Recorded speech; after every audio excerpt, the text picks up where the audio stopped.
Bismillahirrahmanirrahim. Assalamualaikum warahmatullahi wabarakatuh. Magnet rezeki satu sama terhubung.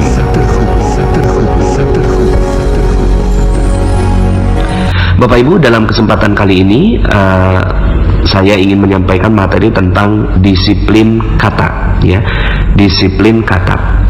Sebenarnya sebelum menyampaikan materi ini saya sudah menyiapkan materi berjudul perusahaan Allah, ya, perusahaan Allah. Tapi kayaknya perlu, ya, ada selipan materi tentang disiplin kata untuk menjelaskan tentang satu hal, ya. Jadi di materi sebelumnya di garis kebenaran itu sempat saya sampaikan sebuah kalimat, ya, sebuah kalimat yang akhirnya ada yang menjapri saya, memberikan masukan, Pak Nas tolong itu yang di menit ke-21 di 29B, ya, garis kebenaran itu tolong direvisi gitu, ya. Kemudian akhirnya saya jawab bahwa ya saya mohon maaf kalau seandainya memang kurang berkenan, tapi ya memang materi nomor 29 ini tidak berdiri sendiri, ya, tidak berdiri sendiri. Dia adalah sebuah materi yang disampaikan dengan fondasi yang sangat-sangat dalam di sebelumnya, ya. Seperti misalnya materi law of projection, ya. Law of projection berbicara bahwa apa yang ada dalam pikiran kita, maka itu yang mewujud menjadi kenyataan. Jadi ada dua realita, yaitu realita primer dan realitas sekunder. Jadi realita primer kita itu ada di pikiran kita, ya. Apapun yang ada dalam pikiran kita itulah realitas sebenarnya. Sementara yang ada dalam dunia nyata kita itu adalah realita sekunder yang dipengaruhi, ibarat matahari dengan bulan, ya. Matahari itu adalah pikiran kita yang memancarkan energinya, kemudian bulan itu hanya mendapatkan cahaya dari matahari. Nah, otomatis kalau seandainya mataharinya tidak ada, maka bulannya juga tidak ada, begitu, ya, atau gelap begitu, nggak kelihatan. Nah, sama realitas kita itu adalah pancaran dari apa yang ada dalam pikiran kita, sehingga akhirnya di dalam materi law of projection, ya, saya sampaikan bahwa apa-apa yang ada dalam pikiran itu pasti, ya, mewujud menjadi sebuah kenyataan, ya. Sehingga akhirnya materi-materi yang berikutnya itu tentang lunas hutang seketika, kemudian menarik piutang, ya, kemudian materi-materi yang lain itu dibangun berdasarkan tesis atau hipotesa terhadap law of projection atau hukum dari proyeksi. Nah, contohnya misalnya ketika saya sampaikan bahwa jalanan macet, ya, ketika Anda berpikir bahwa kita punya pikiran seperti itu, bahwa jalanannya macet, aduh jalanan macet, maka di dalam pikiran kita mataharinya, energinya itu berbicara tentang macet. Maka, ya, seluruh pikiran adalah doa, ya. Seluruh pikiran adalah doa dan doa langsung dikabulkan oleh Allah Subhanahu wa taala. Maka yang terjadi adalah kita sedang berdoa, ya Allah, macetkan hidupku, macetkan kebahagiaanku, macetkan rizkiku, ya, macetkan keharmonisanku, macetkan seluruhnya. Akhirnya jadi macet. Kenapa? Karena pikiran itu hanya terfokus pada sesuatu. Apa fokusnya? Fokusnya macet. Objeknya sudah tidak penting, ya. Objek sudah tidak penting lagi, subjek sudah tidak penting lagi. Yang paling penting adalah fokus. Apa fokusnya? Ketika fokusnya macet, maka yang tercipta adalah macet di dalam realita sekunder kita. Nah,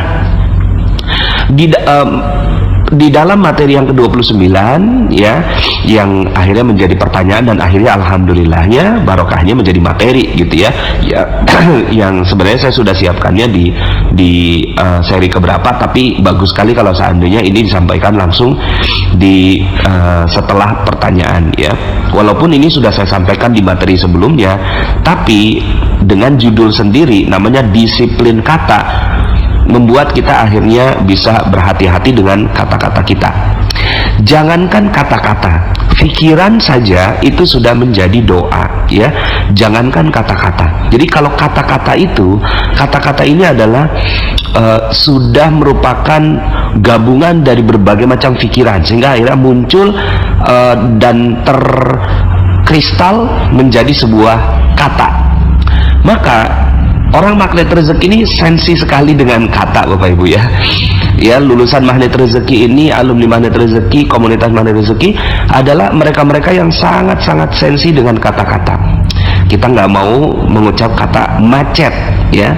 Kenapa? Karena macet itu fokusnya macet, sehingga akhirnya rezekinya jadi macet dan semuanya jadi macet. Maka kita ganti, ya, ganti dengan sebuah kata.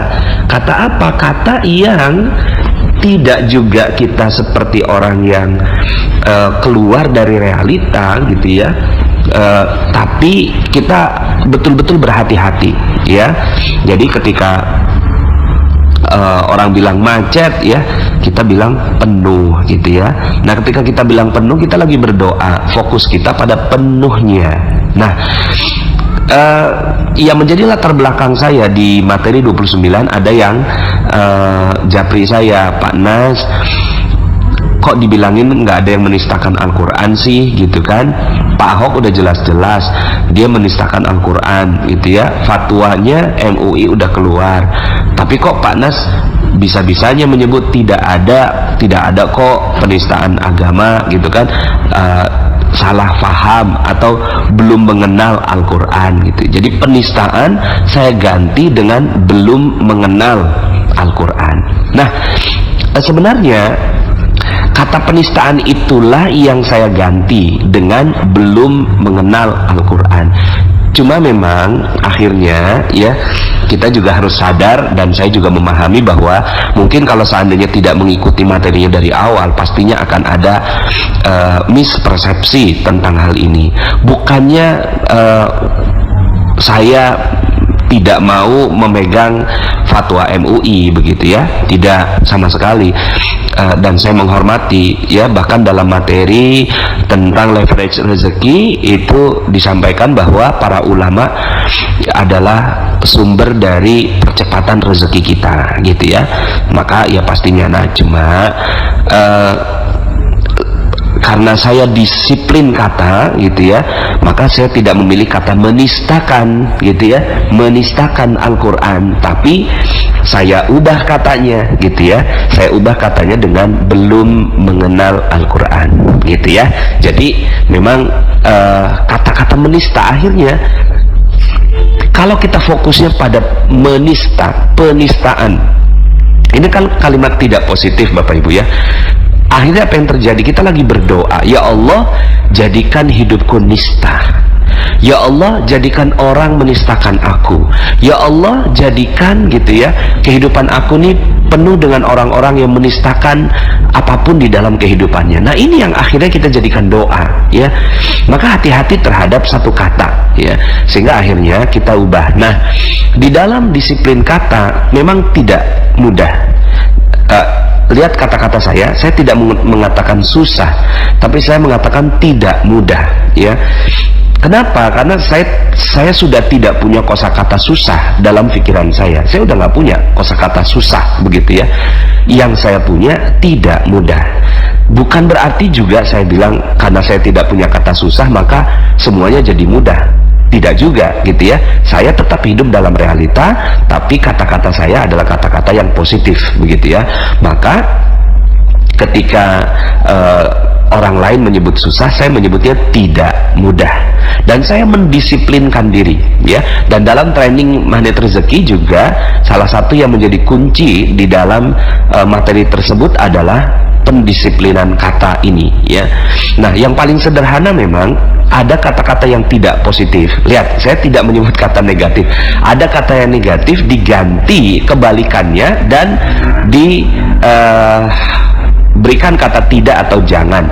Karena dalam alam bawah sadar kita itu dia tidak membedakan ini jangan atau tidak, itu dicoret di dalam pikiran kita. Dia hanya fokus saja, ya.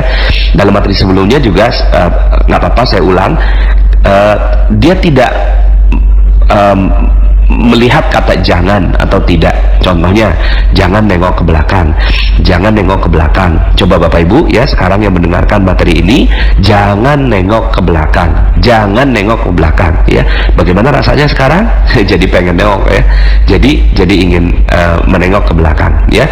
Coba sekarang jangan bayangkan ya, jangan bayangkan sebuah pernikahan, jangan bayangkan ada pestanya, jangan dibayangkan ada mempelainya, jangan dibayangkan ada tamu-tamunya yang tidak berdatangan, jangan dibayangkan gitu ya, bahwa di sana ada penerimaan tamu dan orang-orang saling bercengkrama satu sama lain. Jangan dibayangkan.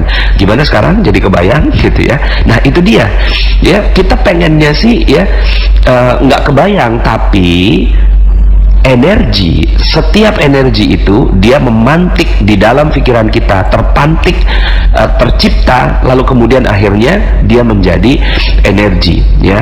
Nah maka ketika kita mengucapkan apa yang ada dalam pikiran kita ya, seperti tadi sulit, maka itu jadi energi sulit, maka dia naik ke atas langit. Nah kalau diganti jadi tidak mudah, nah maka tidaknya dicoret ya. Maka akhirnya ya, orang yang ingin mendapatkan keberkahan rezeki ya, akhirnya mengetahui tentang ilmu ini ya. Salah satu bentuk perisai rezeki adalah kata-kata yang tidak positif. Ini adalah perisai rezeki ya. Aduh saya mah cuma orang miskin. Nah miskin di sini ya adalah sebuah kata yang tidak positif. Gimana caranya? Ya saya belum kaya, nggak apa-apa ya, karena fokusnya di kaya. Ketika saya jelaskan tentang materi hutang lunas seketika, ketika kita fokusnya aduh saya utang, ganti apa ya utangnya, apa ya kata lain dari utang yang lebih positif ya, maka kita sebut sebagai amanah gitu ya. Ya jadi utangnya tetap ada ya secara realitas sekunder, tapi di realita primernya, di pikiran kita itu sudah hilang. Hutang di dalam realitanya masih ada, tapi di dalam realita primer itu sudah nggak ada, karena dia sudah berubah menjadi amanah. Nah amanah ini jauh lebih positif, jauh lebih produktif, jauh lebih berenergi, dan jauh lebih memberikan dampak yang lebih baik dalam kehidupan kita ya. Sehingga akhirnya mulai dari sekarang kita betul-betul harus mengubah. Jangan sampai ada sebuah kata yang tidak positif keluar dari pikiran kita ya. Jangan sampai ada ya yang tidak positif. Lihat kata-kata saya, jangan sampai ada yang tidak positif. Bukan saya bilang jangan sampai ada yang negatif. Tetap saja kalau kita bilang negatif, akhirnya ya terpantik juga itu negatif ya. Nah ini kan latihan ya Bapak Ibu ya. Jadi berat banget sih ya kerjaan ini, ganti jadi tidak ringan gitu ya. Wah saya mah benci banget sama orang itu, ganti saya tidak suka gitu ya. Kemudian negatif diganti jadi tidak positif, sakit diganti kurang sehat ya. Kemudian bete, aduh saya mah bete banget gitu ya, ganti dengan kurang nyaman ya. Kemudian sial gitu ya, ganti dengan tidak beruntung atau kurang beruntung atau belum beruntung gitu ya. Nah sehingga akhirnya kita betul-betul harus mendisiplinkan kata. Mulai dari sekarang kita betul-betul harus sensi sekali dengan kata ya, karena satu kata itu adalah sekali lagi dia adalah kristalisasi dari pikiran. Jadi ada pikiran-pikiran yang ada dalam pikiran kita gitu ya, terus kemudian mengkristal menjadi sebuah kata. Ketika saya sebutkan pernikahan, maka langsung semua ya, apa yang saya sebutkan pernikahan ya, apa yang ada dalam pikiran Anda sekarang ketika saya sebutkan pernikahan, maka semuanya terbayang gitu ya, karena dia merupakan sebuah kristalisasi dari pikiran ya, kristalisasi dari sebuah pikiran. Nah ketika dikatakan korupsi ya, korupsi, apa yang terjadi Bapak Ibu? Satu kata korupsi itu Anda di belakangnya ada banyak sekali yang muncul dalam pikiran Anda. Ya mungkin Anda kurang suka dengan seseorang, mungkin ada tayangan televisi yang tiba-tiba muncul dalam pikiran Anda sekarang, kemudian mungkin ada pembicaraan khusus antara Anda dengan orang lain tentang topik korupsi dan seterusnya. Jadi satu kata itu mengandung energi yang luar biasa di belakangnya, gitu ya. Di belakangnya itu ada banyak sekali energi, maka dia merupakan kristalisasi. Nah, nista, gitu kan, penistaan Al-Quran, penistaan Al-Quran ini merupakan nista. Ini saya punya gambaran tentang kristalisasi pikiran saya tentang nista.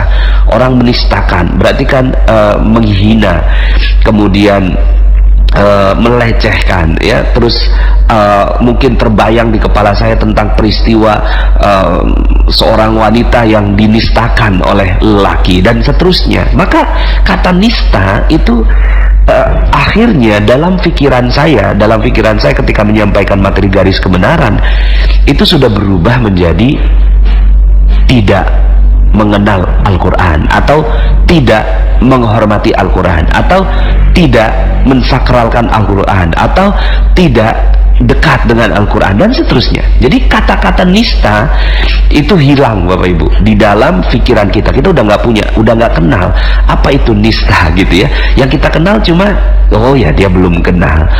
Nah, hal seperti ini, ya, tentunya ini adalah, makanya saya letakkan disiplin kata ini di materi yang sudah nomor 30, Bapak Ibu, ya. Kalau di training kalau training kan saya bisa berhadapan langsung dengan Bapak Ibu, sehingga jauh lebih mudah saya menyampaikan materi ini. Tapi tidak sederhana kalau saya menyampaikannya dalam bentuk lisan seperti ini, ya. Apalagi sudah ada, ini kalau didengarkan semuanya kurang lebih sudah 17 jam, gitu ya Bapak Ibu, ya. Kalau didengarkan dari awal orang yang baru bergabung di materi Magnet Rezeki, baru kemudian akhirnya kalau dia langsung setel di nomor 29, itu pastinya dia tidak memahami rangkaian ceritanya, ya. Nah, jadi salah satu perisai rezeki adalah kata. Perisai rezeki, ya, masih ingat materi perisai rezeki, bahwa rezeki kita ini berlimpah ruah, dia seperti air bah, tapi terhalang dengan lapisan tipis. Apa lapisan tipisnya? Sesuatu yang kita nggak pahami tentang kehidupan. Salah satu yang kita nggak pahami adalah, gitu ya, itu kata, Bapak Ibu, ya. Nah, mulai dari sekarang kita harus mendisiplinkan kata, ya. Bekerja keraslah, Bapak Ibu, ya, bekerja keraslah. Kita nggak usah perlu memahami lebih dalam, gitu ya, tentang apa sih alam bawah sadar, apa sih, gitu kan, alam goib apa sih, gitu ya, alam yang kuantum dan seterusnya, gitu ya, lebih dalam, gitu ya. Mungkin kulit-kulitnya saya bahas di training, gitu ya. Tapi sederhana aja, aplikasi saja, langsung aplikasikan bahwa kita sudah tidak punya kata yang tidak positif di dalam pikiran kita. Kita udah nggak kenal kata gagal. Apa itu gagal? Kita udah nggak kenal, Bapak Ibu, ya. Kita cuma kenalnya, oh, belum berhasil, begitu ya. Kemudian masalah, apa itu masalah? Kita nggak kenal masalah, gitu ya. Masalah itu apa ya? Tidak nyaman, ya. Tidak tidak baik, ya, masalah kan, gitu ya, tidak baik, gitu ya. Kalau saya memang mengganti masalah itu dengan bungkus permen, Bapak Ibu, ya. Mungkin masih ingat di Paradox of Candy, kita udah nggak punya masalah lagi. Kenapa? Karena dalam pikiran kita udah nggak punya masalah, gitu ya. Kita tahu cuma, oh, ini bungkus permen, ya Allah, ini bungkusnya, bentar lagi dapat isinya, gitu ya. Nah, sehingga akhirnya, Bapak Ibu, Anda bisa bayangkan kalau semua kata kita di pikiran, di seluruh di pikiran kita ini adalah positif semua, ya. Saat orang lain, mohon maaf ya, namanya juga latihan, ya Bapak Ibu, ya, ini materi. Saat orang lain mudah sekali ngomong goblok, gitu ya, kita tuh udah nggak punya kata-kata itu, gitu ya. Oh, dia kurang cerdas, begitu aja, gitu ya. Ya, akhirnya saya udah nggak sanggup, Bapak Ibu, mengeluarkan kata-kata. Contoh saja, itu makian saya udah nggak sanggup, Bapak Ibu, ya.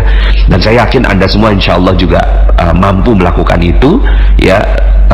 Ini cuma latihan aja, Bapak Ibu. Setelah itu Anda akan melihat bahwa luar biasa, hidup berubah, Bapak Ibu. Kenapa? Karena kata-kata kita sudah berubah, kata-kata kita sudah berubah, sudah tidak ada kata yang tidak positif, ya. Nah, jadi kalau hal-hal yang tidak positif itu muncul, gitu ya, itu kita tinggal latihannya tuh tidak apa gitu ya. Aduh gitu ya, saya marah nih gitu sama kamu. Aduh, saya nih kok tidak, nah kayak gitu ya. Jadi kok saya ini lagi tidak suka sama kamu gitu ya. Saya kok lagi tidak adem sama kamu gitu ya. Maka yang terjadi apa? Kita lagi berdoa, ya Allah ademkan diriku, berikan kesukaan dalam hidupku dan seterusnya. Ya, karena pikiran adalah doa, maka apa-apa yang ada dalam pikiran seluruhnya jadi positif, akan jadi positif seluruhnya. Ya, jadi bismillah. Ketika kita mampu disiplin kata, maka yang terjadi hidup kita berubah. Ya, sekali lagi saya terima kasih kepada yang telah menjapri saya, mengingatkan untuk hati-hati gitu ya, karena nanti orang lain akan mempersepsikannya seperti apa. Ya, kalau saya dalam hal ini saya nggak mau masuk dalam politik, Bapak Ibu ya, itu bukan kapasitas saya. Saya hanya berada di ilmu magnet rezeki ya. Saya hanya peduli dengan rezeki Anda gitu. Saya udah nggak peduli dengan apa namanya, dengan apa bahasanya ya, dengan kehidupan yang ya politik lah begitu ya Bapak Ibu ya. Saya cuma peduli dengan rezeki Anda ya. Saya hanya peduli Anda yang mendengarkan materi ini mendapatkan rezeki berlimpah. Kemudian saya hanya berdoa agar Indonesia menjadi negara yang penuh barokah gitu ya, penuh dengan rezeki berlimpah gitu. Itu yang ada dalam pikiran saya, dan saya tidak ada berpikiran macam-macam, dan saya juga tidak melihat bahwa orang ini berbeda. Semuanya satu di dalam dunia kuantum, kita satu, sama dan terhubung. Mau dia benderanya merah, putih ya, hijau, kuning, biru, itu semuanya sama di hadapan Allah Subhanahu wa Ta'ala. Dan ilmu magnet rezeki ini untuk membuat kita satu, sama dan terhubung, Bapak Ibu ya. Jangan biarkan ada satu kendala ya, ada satu topik gitu ya. Nah, saya tadi kendala sempat muncul Bapak Ibu. Nah, kemudian saya rubah dengan satu topik yang berada dalam media kita, lalu kemudian kita jadi terfokus sekali ya dengan hal tersebut ya. Jadi berlatihlah ya, sama saya juga berlatih. Yuk sama-sama kita fastabiqul khairat, sama-sama kita berlomba-lomba dalam kebaikan gitu ya, berlomba-lomba dalam melatih kata yang ada dalam diri kita ya. Cuma memang akhirnya orang magnet rezeki ini kelihatan aneh kan ya, kelihatan aneh, kelihatan tidak. Nah, aneh saya ganti Bapak Ibu, kelihatan tidak seperti orang kebanyakan gitu ya, kelihatan tidak seperti orang kebanyakan ya. Bismillah aja gitu ya. Karena kita mau dapat rezeki yang berlimpah ya. Di dalam Al-Quran itu Allah sebutkan, di dalam surga itu sudah tidak ada kalimat yang tidak positif, seluruhnya positif. Illa qilan salaman salama ya, tidak ada kata yang terucap di surga illa qilan salaman salama, kecuali semuanya hanya mengucapkan salaman salama, positif demi positif ya. Akhirnya Bapak Ibu, ketika kita mau gaya hidupnya seperti di surga ya, di surga semua yang dimau ada, rezeki berlimpah ruah. Ya udah, kita tinggal hidup gaya di surga Bapak Ibu. Di dunia kita gaya hidupnya gaya hidup di surga. Seluruh kata-kata kita yang keluar di dalam kehidupan kita hanya yang positif saja ya. If you change your word, you change your world ya. If you change your word, you change your world. Kalau Anda merubah kata Anda, maka Anda akan merubah dunia Anda ya. Nah, kemudian terakhir, kok di dalam Al-Quran banyak kata-kata yang tidak positif Pak Nas gitu ya, seperti mengancam masuk neraka, orang kafir dan seterusnya. Nah Bapak Ibu, seperti yang saya sampaikan dalam materi cermin ajaib, bahwa itu adalah cermin ya. Ketika kita lihat cermin, apakah semuanya bagus? Ketika kita membuka misalnya kita cemong-cemong ya Bapak Ibu ya, mukanya lagi tidak rapih begitu ya, rambut jatuh begitu ya, terus kemudian nggak tersisir ya, kemudian ada kusut-kusut begitu ya. Nah, kemudian ketika kita bercermin, apa yang kita lihat di sana? Yang kita lihat adalah ya wajah yang tidak rapi Bapak Ibu. Maka fungsinya cermin adalah untuk membuat kita jauh lebih baik lagi. Nah, Al-Quran ya fungsinya untuk membuat kita menjadikan itu sebagai cermin ya. Ketika disebutkan itu ada orang kafir, zalim, fasik, kemudian diancam masuk neraka gitu kan, alangkah jeleknya gitu ya, dan seterusnya. Itu adalah upaya Allah membuat kita sebagai cermin. Oh iya, ini dia. Oh iya, saya sedang bercermin gitu ya. Jadi Al-Quran adalah cermin ajaib. Jadi kalau ada kata-kata yang tidak positif, tujuannya bukan untuk kita tiru ya, tujuannya adalah untuk menjadikan dia sebagai cermin bagi kita. Jadi siap Bapak Ibu ya, kita mendisiplinkan kata. Ketika kata kita semuanya sudah positif, maka sebentar lagi rezeki Anda akan berlimpah ruah datang pada diri Anda ya. Oke, saya ingin menambahkan dosis dari ilmu tentang paradox of candy, jendela buram, dan yang terakhir adalah tips jeruk nipis ya. Nah, ini berbicara tentang cicak dan jerapah ya. Bapak Ibu, saya suka sekali dengan dua makhluk Allah ini ya. Dan dua makhluk Allah ini bisa menjadi pelajaran yang berharga untuk kita semua. Yang pertama adalah cicak. Cicak ini Allah berikan menjadi makhluk yang kita lihat setiap hari gitu ya. Jadi dia ada di dinding kita, ada di langit-langit kita gitu ya. Kemudian ada di rumah kita ya. Mudah sekali kita lihat makhluk yang satu ini. Uniknya adalah cicak ini makanannya terbang Bapak Ibu ya. Makanannya itu nyamuk, sementara dia nggak bisa terbang. Ini kita semua sudah tahu ya. Tapi coba kita pikirkan betapa Allah Subhanahu wa Ta'ala memberikan rezeki yang unik bagi cicak gitu ya. Cicak nggak bisa terbang. Kalaulah kita jadi cicak, apa yang kita katakan kepada Allah? Ya Allah, ini nggak adil sekali gitu ya. Kenapa kok rezeki saya malah terbang, sementara saya nggak dikasih bekal yang cukup untuk mengejar makanan saya. Tapi cicak tidak melakukan itu. Dia hanya diam-diam merayap gitu ya. Kalau kemudian datang seekor nyamuk ya, datanglah seekor nyamuk. Dan lagu ini bagus sekali ya. Cicak-cicak di dinding diam-diam merayap, datang seekor nyamuk. Bahwa yang menciptakan rezeki itu bukan kita. Yang menciptakan rezeki itu adalah Allah. Datang seekor nyamuk ya. Baru kemudian di situ hab. Nah, ilmu hab inilah yang kita pelajari gitu ya. Ilmu menangkap nyamuknya itu. Tapi sebelum nyampe ke ilmu hab Bapak Ibu, pernah nggak Bapak Ibu melihat ada cicak yang jatuh ya dari langit-langit, kemudian tiba-tiba si cicak ini jatuh ke lantai ya. Itu nyamuknya udah dikit lagi Bapak Ibu ya. Itu lidahnya udah menjulur gitu ya. Terus kemudian sedikit lagi itu nyamuk kena.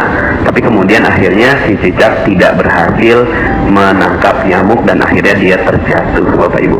Nah, coba kalau seandainya yang jadi cicak sekali lagi adalah kita, apa yang kita lakukan kepada Allah Subhanahu wa Ta'ala? Apakah kita mengatakan demikian? Ya Allah, sungguh nggak adil. Pokoknya saya udah frustasi, saya stres, saya udah nggak mau lagi nyari makan. Ya udahlah, pokoknya terserah engkau. Kalau seandainya saya mati, terserah deh, gitu kan? Apakah itu yang kita lakukan? Ya. Dan sayangnya, sebagian di antara kita sering melakukan itu, Bapak Ibu. Ya, rezeki kita memang Allah sudah desain sedemikian agar Allah tahu siapa yang benar-benar berusaha, siapa yang benar-benar bekerja, dan Allah Subhanahu wa Ta'ala ingin lihat kesungguhan kita. Tapi kemudian ketika kita jatuh, maka sebenarnya Allah Subhanahu wa Ta'ala ingin memberikan gambaran pada diri kita bahwa sebenarnya bukan kitalah yang mampu untuk menarik rezeki itu, tidak sama sekali.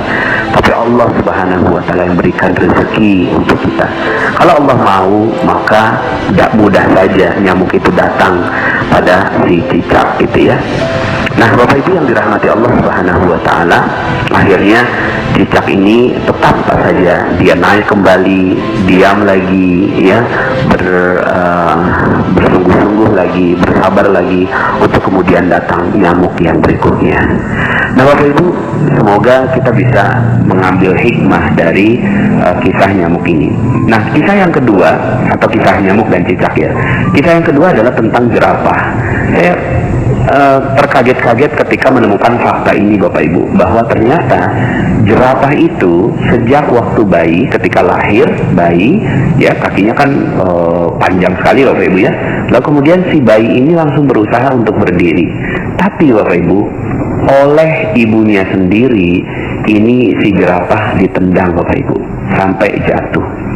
Bayi jerapah ini ditendang oleh ibunya sampai jatuh. Lalu kemudian si bayi jerapah ini naik lagi, berdiri lagi, mencoba untuk berbangun lagi, ditendang lagi sama ibunya. Dia berdiri lagi, ditendang lagi sama ibunya. Berdiri lagi, ditendang lagi sama ibunya. Berdiri lagi, ditendang lagi sama ibunya. Sampai kemudian akhirnya sang bayi jerapah itu kakinya kuat. Lalu kemudian dia tidak akan pernah melipat lagi kakinya sampai meninggal dunia. Bapak Ibu, kesannya tega ya gitu ya, kesannya tega banget gitu loh. Seorang ibu kok ya bisa menendang anaknya atau bayinya sendiri, masih bayi loh gitu kan, tapi ditendang. Tapi begitulah kehidupan. Allah ingin menggambarkan kehidupan jerapah, bahwa ya ibunya jerapah ini punya niat yang sangat-sangat baik untuk menjatuhkan sang bayi jerapah ini. Tapi kemudian ya si bayi jerapah ini nggak paham kenapa saya harus jatuh gitu ya. Tapi untungnya bayi jerapah ya bayi jerapah Bapak Ibu ya, dia naluriahnya adalah ketika dia dijatuhkan dia tidak protes. Coba kalau seandainya bayi jerapah itu adalah kita, mungkin ya yang kita lakukan adalah melapor ibu kita ke pengadilan Bapak Ibu ya. Mungkin saat itu ya kita malah marah sama ibu kita dan seterusnya. Tapi inilah bayi jerapah yang ketika dia ditendang, dijatuhkan, dia bersabar dan mengikuti prosesnya. Bapak Ibu yang dirahmati Allah Subhanahu wa Ta'ala, mungkin sebagian di antara Anda yang mendengarkan audio ini ada yang sedang dijatuhkan oleh Allah Subhanahu wa Ta'ala. Ada yang sedang terpuruk nasibnya, ada yang sedang menderita banyak sekali musibah, ada yang sedang bermasalah dengan suaminya, dengan istrinya, dengan orang tuanya, ada yang bermasalah dengan bisnisnya, ada yang bermasalah dengan rekan-rekan di dalam perusahaan dan seterusnya. Ada yang mungkin uangnya diambil orang, ditipu dalam sebuah bisnis dan seterusnya. Bapak Ibu, kalau seandainya Anda menjadi cicak dan menjadi jerapah yang dijatuhkan oleh Allah Subhanahu wa Ta'ala, maka betapa bahagianya Allah. Seandainya Anda sekarang yang sedang terjatuh itu, lalu kemudian katakan kepada Allah, ya Allah, saya siap untuk naik lagi, saya siap untuk bangkit lagi, belajar lagi. Dan seandainya Engkau jatuhkan aku, maka aku siap untuk bangkit kembali. Kau jatuhkan lagi, maka kami siap untuk bangkit kembali. Bapak Ibu, betapa bahagianya Allah seandainya Anda adalah orang yang seperti itu, dijatuhkan oleh Allah. Tujuan Allah menjatuhkan Anda pasti ada maksud yang sangat-sangat mulia. Allah menjatuhkan Anda tidak mungkin jatuh sendiri Bapak Ibu. Anda jatuh sekarang ini pasti ada sebab Allah Subhanahu wa Ta'ala menjatuhkan Anda. Sebabnya macam-macam Bapak Ibu. Yang pasti satu hal, pola yang terbentuk adalah pola seperti jerapah. Allah ingin agar Anda kuat, Allah ingin agar Anda tegar, Allah ingin agar Anda luar biasa. Lalu kemudian dijatuhkan lagi. Jadi kalau Anda jatuh sekarang, berbahagialah. Berbahagialah. Kenapa? Karena yang menjatuhkan Anda adalah Allah Subhanahu wa Ta'ala.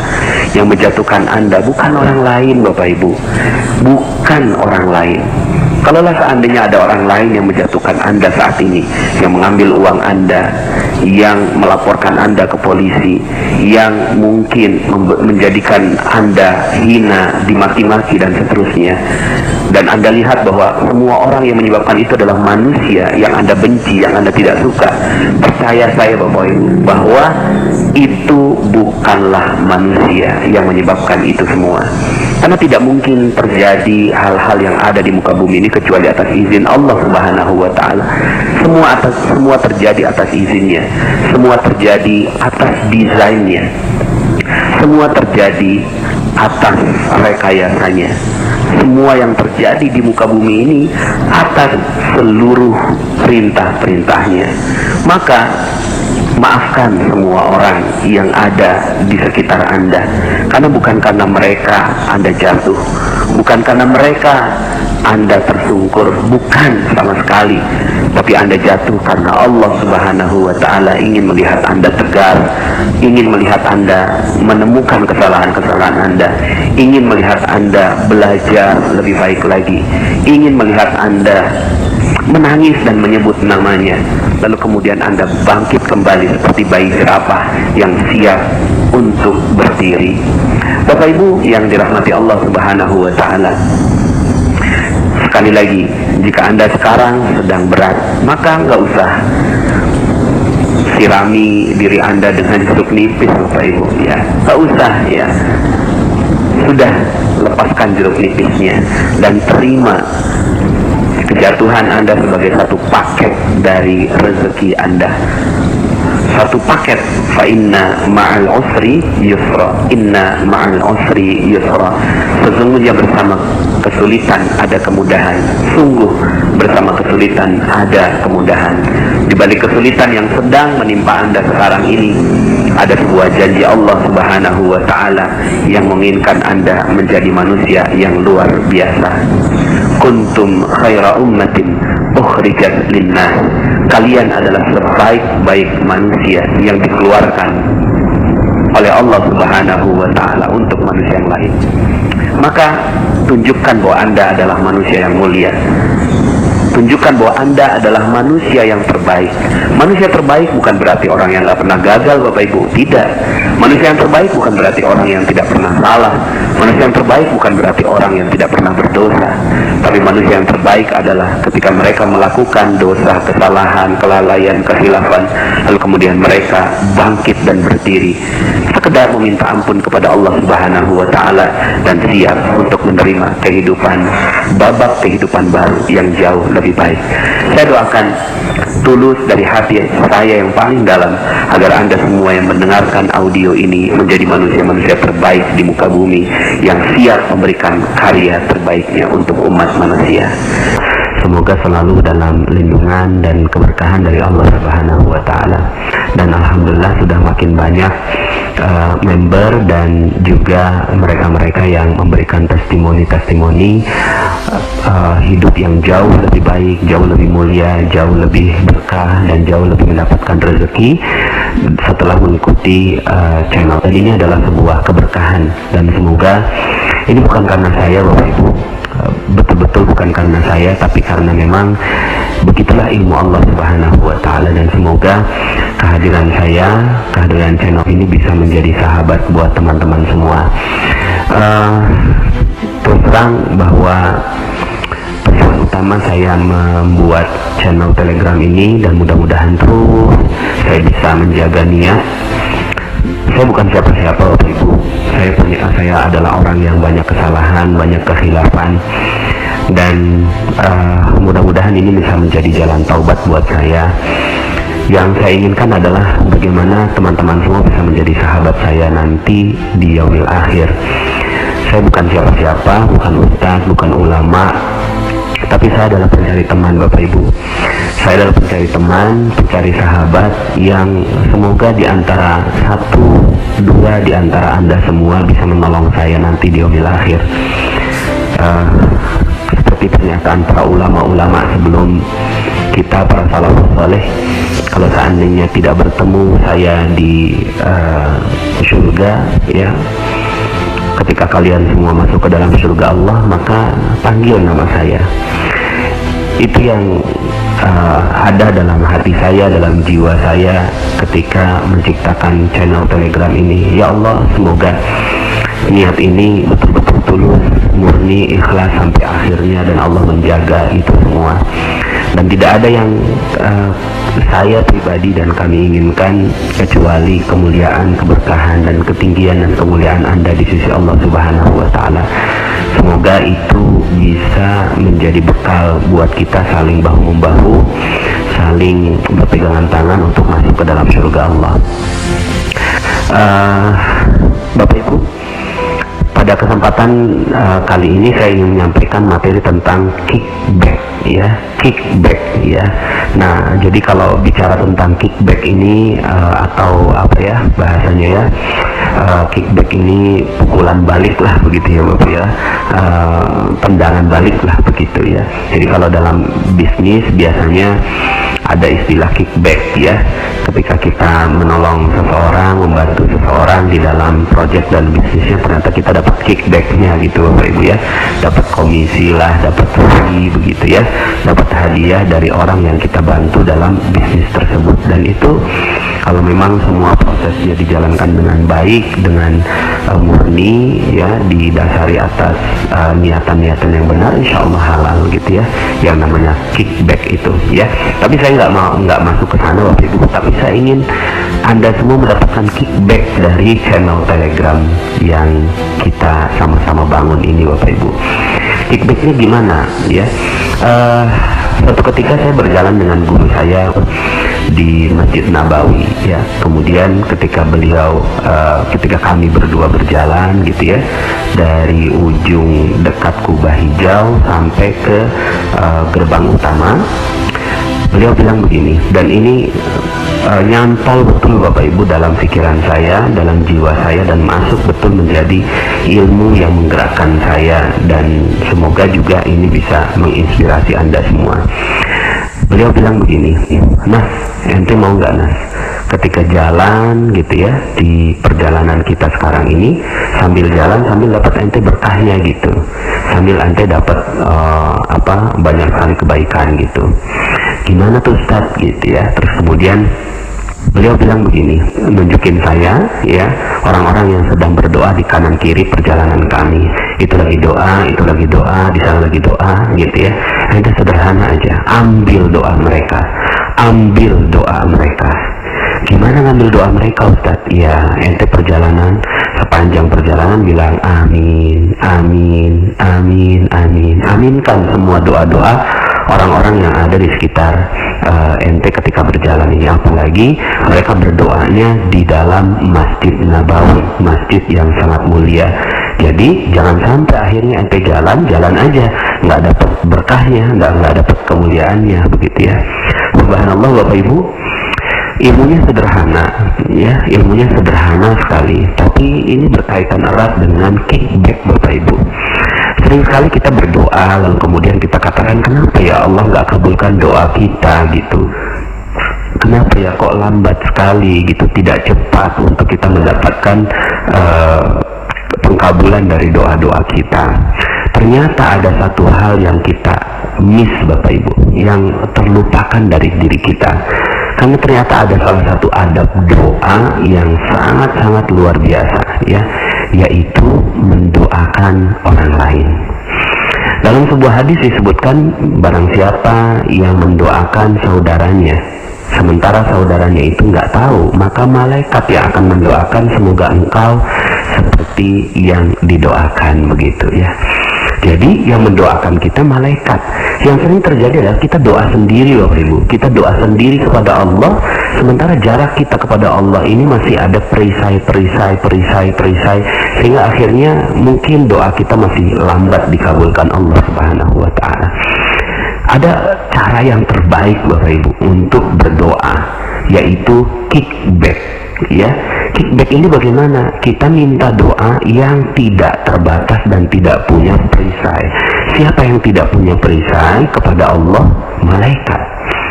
Mereka tidak punya perisai gitu ya kepada Allah Subhanahu wa Ta'ala. Maka kalau seandainya Anda mau berdoa, maka yang perlu Anda lakukan adalah bagaimana malaikat yang mendoakan Anda. Gimana caranya? Caranya adalah doakan orang lain Bapak Ibu. Doakan orang lain begitu ya. Ketika kita mendoakan orang lain, kelihatannya kan rugi ya, loh kan yang butuh rezeki kita, yang butuh solusi kita, yang butuh segala hal kita, tapi kok kita malah ngedoakan orang lain gitu ya. Tapi Bapak Ibu, disitulah kickbacknya Bapak Ibu. Kickbacknya ya yang terjadi adalah ketika kita mendoakan orang lain, maka malaikat mendoakan kita gitu. Nah kalau malaikat mendoakan kita, waduh ya, kemungkinan dikabulkannya jauh lebih besar dibandingkan dengan kalau kita yang langsung meminta sendiri. Nah maka Bapak Ibu, mungkin kalau Anda perhatikan di Telegram saya ya, di channel Telegram yang saya buat itu banyak sekali testimoni ya Bapak Ibu ya, banyak sekali testimoni gitu ya. Terus kemudian sebagian dari Anda yang baru pertama kali bergabung dan bergabung ingin melihat channel Telegram, loh ini mana ilmunya kok testimoni-testimoni semua gitu ya. Sebenarnya Bapak Ibu itu ilmunya, itu ilmu magnet rezeki. Ilmu magnet rezeki adalah ketika kita bahagia mendengarkan testimoni-testimoni orang lain.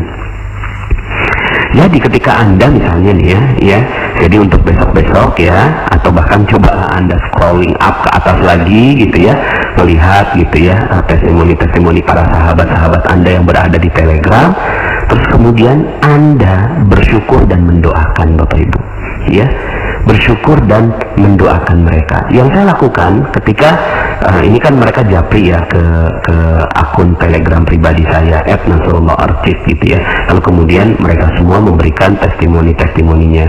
Maka yang saya lakukan Bapak Ibu ya, sebisa saya, semampu saya, seadanya, sebacanya gitu ya, kemudian saya bacakan doa buat mereka gitu ya. Lalu kemudian setelah itu saya munculkan gitu ya testimoni mereka di Telegram. Memang saya belum sampaikan apa-apa Bapak Ibu ya, cuma ya, maaf ya, sempat saya tulis di sebuah di sebuah tulisan gitu ya, tapi kemudian mungkin udah nggak kebaca lagi. Ketika ada testimoni maka yuk sama-sama kita doakan. Nah sekarang saya ingin pertegas Bapak Ibu ya, ingin pertegas, ada dalilnya juga. Dalilnya adalah ketika seorang yang mendoakan saudaranya saat saudaranya itu nggak tahu ya. Nanti saya coba lihat, tadi saya nggak siap ya untuk melihat dalilnya, tapi kurang lebih seperti itu ya. Nah Bapak Ibu, maka untuk ke depan ya, saya berharap sekali ketika ada testimoni-testimoni yang muncul gitu ya, testimoni yang muncul di Telegram, maka itulah materinya. Baca lalu kemudian doakan, baca doakan, baca doakan ya. Orang yang mengirim testimoni itu tentunya nggak tahu siapa yang mendoakan mereka, maka Allah mengirim malaikat untuk mendoakan Anda sebagaimana testimoni tersebut. Kalau itu yang terjadi, maka yang terjadi adalah Anda mendapatkan kickback dari doa itu Bapak Ibu ya. Jadi saya berharap sekali gitu ya, channel Telegram ini akan menggulung testimoni-testimoninya dari apa? Dari kita yang menciptakan, saling mendoakan satu sama lain, saling mendoakan satu sama lain, dan hasilnya adalah kita mendapatkan kickback doa dari malaikat kepada kita agar kita semua mendapatkan magnet rezeki yang luar biasa. Bagi teman-teman yang belum subscribe dan baru saja menemukan channel ini, silahkan subscribe. Insya Allah Anda akan mendapatkan materi-materi yang terbaik dari channel ini. Insya Allah Anda adalah makhluk yang ajaib, tinggal kita sempurnakan faktor-faktornya. Dan insya Allah dalam video-video berikutnya kita akan lanjutkan materi ini sampai Anda menemukan potensi terbesar diri Anda dan menjadi makhluk ajaib sebagaimana yang Allah Subhanahu wa Ta'ala inginkan untuk Anda. Sampai jumpa. Assalamualaikum warahmatullahi wabarakatuh.